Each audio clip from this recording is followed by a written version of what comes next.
বাবা আমি ছাদে যাব, আমাকে ছাদে নিয়ে যাও। সত্যি ছোটবেলা অনেক ভালো ছিল, ছোটবেলাটা খুব মনে পড়ে। ঈদ আসলে বাবার কাছে অনেক আবদার করা যায়, আসলে বড় হয়ে গেলে অনেক শখ হারিয়ে যায়, যে শখ গুলো ছোটবেলায় ছিল। হঠাৎ করে আমার মেয়ে বললো, বাবা চলো ছাদে একটু ঘুরতে যাই। তো ঠিক আছে চলো, তুমি যখন গোসল দিছো চলো ছাদে যাও। ছাদে উঠেই দরজার মধ্যেই দৌড় মেরে দিছি। কপাল ভালো একটুর জন্য পড়ে নাই। ছাদে উঠে তার এমন খুশি যে আকাশে বাতাসে এরকম আনন্দ তার। ছাদে উঠে এক মাথার থেকে আরেক মাথায় দৌড়াদৌড়ি, কি যে করব সে নিজেই বুঝতে পারতেছে না তার সে কি করবে। আর বৃষ্টি হলে ছাদের মধ্যে পার্কিং টাইলস করা হয়েছিল, বৃষ্টি হলে এই পানিগুলো আটকাই থাকে পার্কিং টাইলসের মধ্যে দিয়ে। আর এখানে বিভিন্ন জাতের গাছ লাগাইছিলাম ছাদের মধ্যে।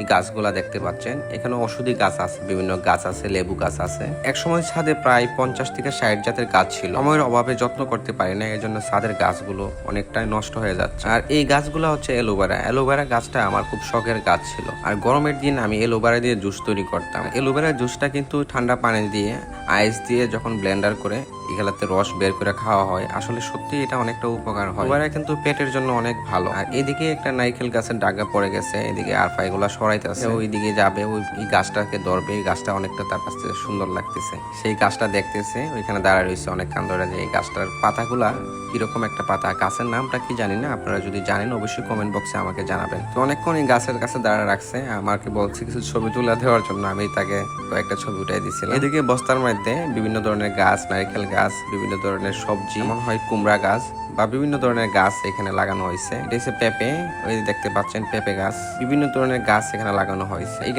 এখানে টাইলস দিয়েই তৈরি করে ফেলছিল, যে সিরিকে দিয়ে তৈরি করাইছিলাম, যাতে ছাদে তো বিভিন্ন চেয়ার টিয়ার রাখা নষ্ট হয়ে যায়, যাতে ছাদের উপরে বসে আড্ডা দেওয়া যায়, এই জন্য এই জিনিসগুলো তৈরি করা হয়েছিল। মেঘের পর বৃষ্টি হয়েছিল আর প্রকৃতিটা অনেকটা সুন্দর দেখতে দেখা যায়। আর ছাদ থেকে নিচে আমাদের বাড়ি ঘরগুলা দেখতে কেমন লাগে, এই জিনিসটা একটু লাইক ড্রোন শুটের মতো নেওয়া হয়েছে মোবাইল দিয়ে, গরিবের ড্রোন যা বলা হয় আর কি।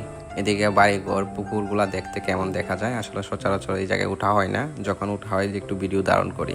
আসলে উপর থেকে দেখতে পৃথিবীটাকে অন্যরকম লাগে। আর এখান থেকে পাশের বাড়ি আর একটা বিল্ডিং, যেটা হচ্ছে আবিরের বিল্ডিং, এখান থেকে দেখা যায় তার উপরের 3 তলার যে ছাদ, দেখতে সুন্দর লাগে। এখানে সোলার প্যানেলও লাগাই রাখছে, এগুলো একটু জুম দিয়ে ভিডিও নিলাম। আর যদি এখানে বরাকজান না থাকতো, বাস টাস না থাকতো, তাহলে কিন্তু ভিডিওটা দেখতে আরো অনেকটা সুন্দর দেখা যায়। আর আরফা পাও থেকে জুতা খুলে এখন সে পানির মধ্যে নাচানাচি করার প্রিপারেশন নিচ্ছে, আমি যেটা বুঝতেছি। শুরু করে দিচ্ছে সে, তার পানি পাইলে, বৃষ্টির যে পানি, এগুলা পাইলে তো নাচানাচি করবি, তাদের একটা স্বভাব বাচ্চাদের। এখন নাচানাচি খেলাধুলা করতেছে, তার কাছে খুব ভালো লাগে। তো আমার ভয় লাগে যদি পয়রা টয়রা যায়, এই জন্য তাড়াতাড়ি করে তারা নিয়ে এসে পড়লো। আর অনেকক্ষণ হয়েছে, আমরা লাঞ্চ করব, এখন আর টাইম নেই, পরে আবার আরেকদিন এসে খেলাধুলা করবো। ধন্যবাদ, ভালো থাকবেন। নেক্সট কোনো এক ব্লগে আবার দেখা হবে, কথা হবে। আল্লাহ হাফেজ।